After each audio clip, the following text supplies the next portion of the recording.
Good show, you guys. Thank you. Yeah, that was great. That was great fun. Thanks so much. And Roger, thank you for jumping in, man. Yeah, no worries. It's hopefully. Wait, when do you fly out of New York? At the end of the week? Tomorrow evening. I fly out Thursday. I return Saturday morning. That's how long it takes. Ugh, Wow. That's This Mm. is that what a 18-hour flight? It's whatever it is from New York to LA, and then 14 hours from LA. So night 20, almost 20 hours. What's your layover in LA? I don't even know. I haven't been. I don't want to check, but yeah, I should check. I think it is the Qantas ones tend to line up pretty quickly, so Oh, okay. you just have time to kind of get spat out of Well, LAX. if you get, if your layover's hours and hours long, let me know. I swing over and grab a drink or something. Yeah, absolutely. That'd be cool. Yeah, I'll check it. Apparently, I'm going to a Yankees versus Mets game. I was going to ask you guys, which team should I be going to? What? Going for? That is a political question, definitely. The Yankees are the more historic team in New York. You'll find more Yankees fans, but the Mets are more of the underdog. So kind of have to pick your flavor there. Do you like Awesome. John Stewart? Do you like John Stewart at all? I do. Yes. And then you want to go Mets. He's a big Mets fan. Fair enough. Yep. Okay. Yeah, the Yankees aren't necessarily liked by everyone else. Is that correct? The Yankees, because they've won many, many World Series, are often viewed with disdain by non-Yankees fans. Yes, absolutely. Yes. Yes. So they're the They're like Hawthorns. Manchester United of U.S. baseball. Kind of, Fair yeah. enough. I don't Cool. know if the Sydney Swans are in a kind of. No, no, no. We were AFL. pathetic for so long that everyone kind of likes us. Okay, so the Swans are more like the Cubs then. Got it. Yeah, yeah. Anyway, I You should see go. the Yankees suck chants happening in our chat room already. Yeah, All right. Thanks, Peter. no worries. Thanks so much. It was awesome. Yeah, it was really good fun. Cheers, mate. Cheers. Yeah.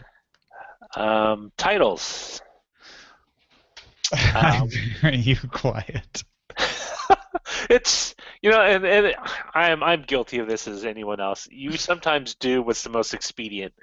Like your work, like when she's screaming and crying and her face is turning red, it's like, all right, I'll give it to you. But I definitely want to try to avoid that situation. Sure. But it is a funny title. I will say it is a funny title. 404, your research is not found. Ha! You shall not password. Have you seen paper? I believe that iPads are our future. I knew the water world would get you laughing, Scott. That's the only way it works. You have to remember the scene with Yeah. it's saying, "You ever seen paper?" And if you haven't, then it's dumb. But I love it. I believe that iPads are our future. I On and let the won't someone please think of children with tablets. Parenting 101.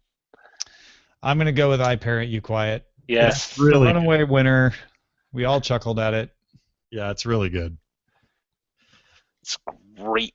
Fantastic. Yeah. It's technology can really be helpful as an outlet for kids to be creative because you can do so many things and you're not bound by physical how big your house is and stuff. Mm-hmm. No, like my kids are well beyond me when I was their age, and maybe even beyond where I am now. Like my daughter's creating things that make me go, "Oh my gosh, I'm getting behind." Like, Have you when they started with I'm assuming they started with Windows or OS 10. yeah, a little of both. Depends on which kid, but yeah, basic computer stuff. I'm gonna see if she will, when she gets to the age that she'll take to like command line, like just to give her an underlying knowledge of the technology. In the same way, like I try to tell my sister and Jen, like this is why you check the oil in the car. Or, this is why basic things. Well, So you know they're not. what did really good for Nick in that regard, funny enough, was I guess he started playing it in 2010, so he was 10 years old. But basically 6 years of messing around with Minecraft and doing some scripting in there, because that requires some command line business to get like mods working the way you Oh, want. that's great. And yeah, he walked away with not only a knowledge of that, but I think a better appreciation for kind of underlying systems and things. It was Well, cool. and one of the things that I see people thinking or saying or using as a premise is like, oh yeah, so Minecraft makes kids into coders. And the thing is, it's not exactly that, in my opinion. What it is Minecraft is something that gets kids interested in a thing to find out if they're interested in that other thing that it's associated with. So not every kid that plays Minecraft is going to get into coding. Not every kid that plays Minecraft likes to play around with those mods. But a kid who might not have ever come across coding as early in life as Nick did because of Minecraft. So it's exposing kids to things in a way that they might not have allowed themselves to be exposed to otherwise. And I think that's the genius of it. It's like giving your kids a tablet won't make them into musicians or artists, but it might allow them to explore that side of themselves earlier than they would have otherwise. Yeah, my dad bringing home an Apple II when I was in junior high or whatever, and me learning BASIC so I could make my own Starfield simulation. Oh, I remember that. That's like the impetus for a lifetime of tech appreciation and creative. And that's a really good point, is that didn't turn you into a coder, right? You're not a developer now because of that, but it allowed you to discover something that you loved about it. Absolutely, but it also gave me anyway, like this basic understanding of what variables are and how kind of the math works, and so I can appreciate it more as someone who didn't completely pursue computer science and found that extreme sort of boring. But it still all springs eternal into this kind of creative space I'm in. Like all of this stuff is like partially due, at least partially due to that computer coming in the house. Yeah, absolutely. I'm a big believer in it. Being able to tinker is an amazing experience. Like it doesn't matter what it is. Like being able to fix a spring clock or opening up like an old radio to see why it doesn't work. It was, even if you didn't fix it, you gain a better appreciation of, okay, for example, I had an old Milton Bradley video game that was Space Invaders, and after a while the button stopped working. I took it apart to figure out why, and I saw that the trace that led from the button to the actual microcontroller, there was this big black oil stain on it. So someone either drank something or spilled something on it, but it literally, knocked out the trace. I couldn't fix it because I was 12, and I had a screwdriver and maybe a couple of paper towels to my name. But I understood why it didn't work. I had to. It's like I could plainly see and understand that. Hey, look, this little gold thing that goes up from here is cut off and it doesn't work. Later as I got older and I got a little more into electronics, I understood what traces were. Wires, how you could wire. I could have potentially just bridge it with a piece of wire if I had a soldering iron and a lot of time on my hands. But like things like that I think is great. Just being able to play with stuff and to figure things out, even if it is not working at the end of it. Yeah, totally. I think MS-DOS gaming was like crucial. Remember, you had to write your own batch scripts to get things working and then figure out your interrupts. I mean, it was all incremental because later it helped me figure out how to get Quake working right because it finally had a mouse look, and that wasn't built into anything. You had to like write scripts to make your mouse work. Oh yeah, and then you had to go into the INI and add a bunch of additional entries. Okay, now it works. And you didn't think about it. You were it didn't even seem like you were doing anything important. You just wanted the freaking game to work the way you wanted it to, and you would do anything to just get it. Like so, when you move the mouse, it would move. Yeah, I think VR is the next, at least one of the next stages of what we're talking about. It can be. I mean, there's a lot of questions about physicality and eyes and development there too. But like at some point, it's incredibly revealing for somebody who's artistically inclined to get into Tilt Brush and a Vive and suddenly have this incredible virtual painting experience where anything is possible. It just makes their minds like go into overdrive. I will be. So, is your daughter going to be into that, or your son? Yeah, both of them are kind of. Nick's really into 3D modeling. My daughter's really into art and animation and. I'm wondering if there will be literally a synergy or of dovetailing of traditional sculpture and traditional painting in a virtual world where like your daughter comes out and says, "Okay, I want to try my hand at modeling clay," or something where it's it branches out into different disciplines that they might have not considered or that's really interesting for you to ask. She started out on of course paper and pens and stuff like that, and then for a long time used an old iPad to draw a lot on, and that was really where she worked out a lot of her style stuff. And now she's got an old Wacom that I let her use, but she she's completely gone like old school. She's buying canvases. In fact, I think she bought. Wow. She does oils and she does watercolor, and she's starting to mess around with acrylic.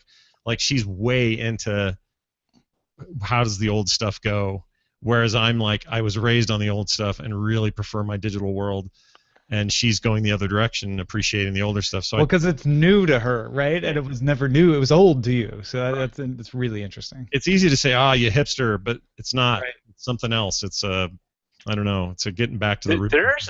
There is a curiosity about that. I mean, I had the same thing. It's why I used to take her even when we moved into digital audio and video. I still wanted to know how things worked before, like why you plug 5 different wires from one deck to another. I mean, there's a great documentary called Wires or whatever that explores the history of electronic music, but not like digital synthesizers, but like old Moogs, Moogs and Moogs. stuff. Yeah. And you literally just running patch cord from one thing to another to get an effect, and like people reaching back out to it because they at least the people in the documentary say like you get a better understanding of why things are done that way. Like even in a digital space where you can just pipe things in another, the tactile feedback is like, oh, okay, I get it now. Yeah. Like it's funny. One of the things that I'm so jealous of kids these days because I typed up my own daily newspaper in 6th grade. I self-published a yearbook. Our elementary school didn't have yearbooks, but I made a yearbook for our 6th grade class, and I can't imagine what I would have done if I'd had the web, right? And if I'd had desktop publishing software. But even when I got older and I was making like a newsletter for our fantasy baseball league, and I had a printer and I had a computer, I still went and I typed up the newsletter because it looked better, and I liked the control that I had over layout. And of course, when PageMaker came out later, I was super excited, like, oh my gosh, that's doing a lot of the things that I could do on paper. Mm-hmm. But even when I was able to take advantage of digital tools, there were still things I couldn't do with it yet. Mm-hmm. And I tie that back into what you were saying, Roger, because there is always that tactile feedback that we have yet to mimic digitally yet, where it's just sometimes easier, it's more scannable, you are able to get more input and a better feel for something because you're able to touch it and manipulate. I can't draw on a tablet worth crap, but I can draw fine on a sheet of paper and a number 2 pencil or a drafting pencil because my background is in drafting. I can't draw on a tablet worth crap, but I also can't draw on anything worth crap.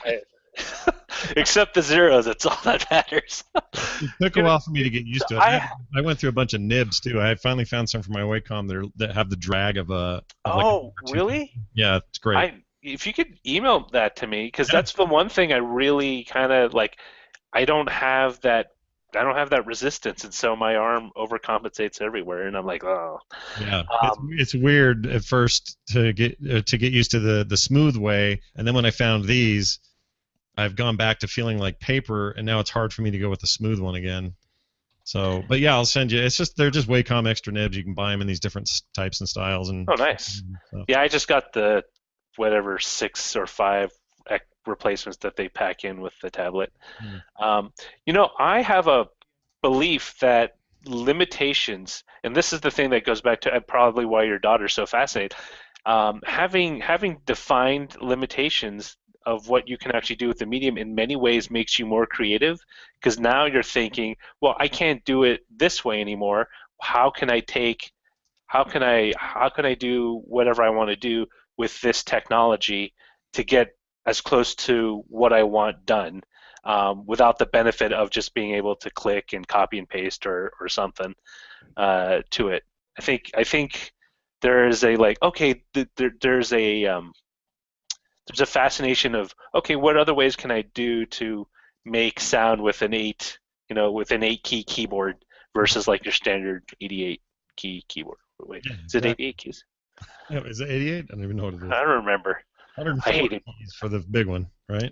I took my piano lessons from a nun, so I wasn't really too enthused. Sister Teresa, that was her name, Sister Really? Teresa. Wow. Sister Teresa was no Mother Teresa, though. No, she didn't feed a bunch of people or whatever. I've really been reductive about Mother Teresa suddenly. I didn't mean to do that. Yeah, right. Where'd that Yeah, come she from? fed a bunch of people, right? That was her deal. Okay. Yeah, whatever, man. Saint. Well, that's it for this this stream. Thanks everybody for watching, listening, enjoying, hating, Living. dying, loving, eating, praying, loving.